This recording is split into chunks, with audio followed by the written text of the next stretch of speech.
इह घोरे कलो प्रायो जीवश्चासुरितां गतः क्लेश क्रांतस्य तस्यैव शोधने किं परायणम्। आने वाला जो युग है वह कलयुग है, घनघोर कलयुग। कहते हैं आने वाला जो युग है वह कलयुग है। और वह कैसा कलयुग होगा? घनघोर कलयुग होगा। यह घोरे कलो प्रायो। अच्छा, वो उस घनघोर कलयुग में क्या होगा? जीवश्चा सुरताम गतः। जीव जो है, जो जीव है वह असुरी चरित्र को अपना लेगा। असुरी चरित्र क्या है? असुरी चरित्र क्या है? मांस भक्षण करना, मदिरा पान करना, जुआ खेलना, इसका द्वेष करना, हिंसा करना।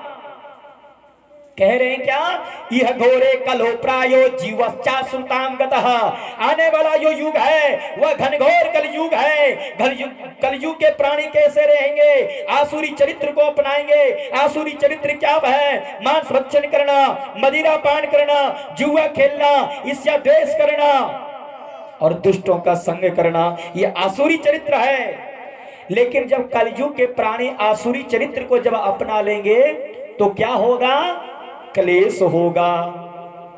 घर घर में क्लेश होगा। कभी पिता पुत्र में लड़ाई, कभी पति पत्नी में लड़ाई, कभी गोतिया में लड़ाई, कभी गांव से लड़ाई। क्यों? क्योंकि कलयुग के प्राणी आसुरी चरित्र को अपना लिया है। तो कहते हैं कि उस क्लेश से बचने के लिए कोई उपाय है? उस क्लेश से बचने के लिए कोई उपाय है? यह घोरे कलो प्रायो जीवश्चा सुरतां गतः क्लेश क्रांतस्य तस्यैव शोधने किं परायणम्। अगर गृहस्थ में इस प्रकार से क्लेश चलते रहेगा तो गृहस्थ आश्रम से संत का अवतार कैसे होगा? क्योंकि गृहस्थ है तभी तो संत बनता है। अगर गृहस्थी नहीं रहेगा, कोई बालक जन्म ही नहीं लेगा तो संत बनेगा कौन? लेकिन गृहस्थ में तो शांति चाहिए, लेकिन शांति नहीं है, क्रांति है। कलयुग बैठा मार कुंडली, कलयुग बैठा मार कुंडली, जाऊं तो कहां जाऊं, हर घर घर रावण बैठा है, इतने राम कहां से लाऊं। हर घर घर रावण बैठा है, इतने राम कहां से लाऊं।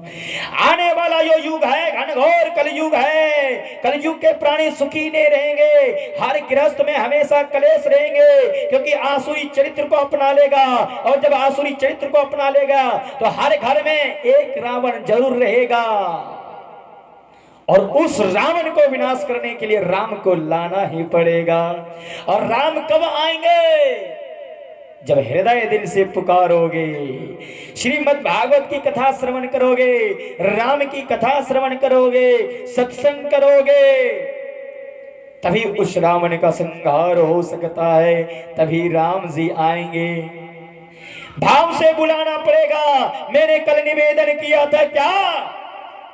भाव का भूखा हूं मैं, भाव ही एक सार है, और भाव से जो मुझको भजता, भव से बेड़ा पार है। एक व्यक्ति था, बहुत महंगा जूता पहना हुआ था, बहुत महंगा कपड़ा, चश्मा घड़ी इत्यादि पहन करके झारखंडी बाबा पहुंचा।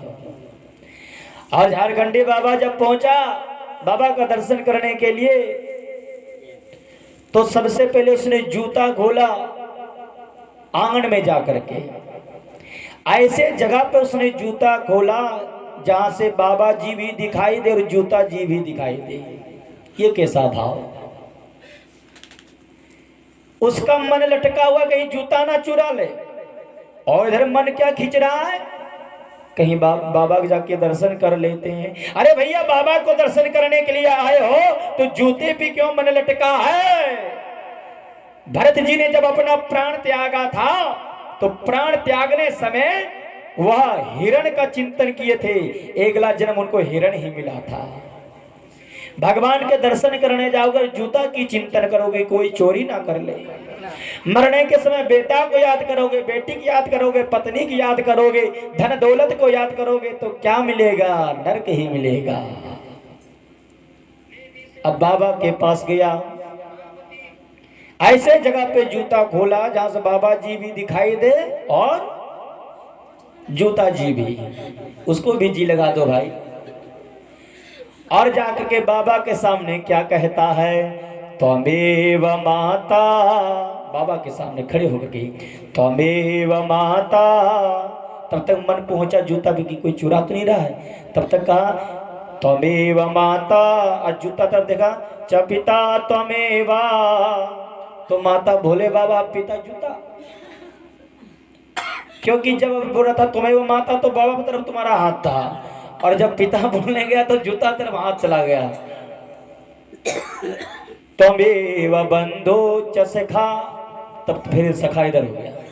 तो ये भाव कैसा भाई? मन लगाना है तो पूर्ण रूपे ना बाबा की तरफ लगाओ ना।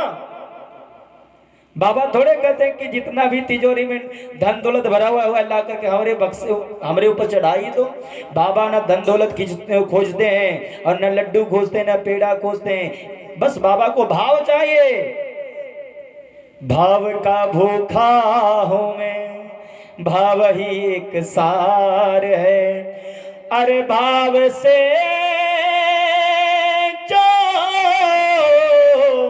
मुझको भजता, भव से बेड़ा पार है।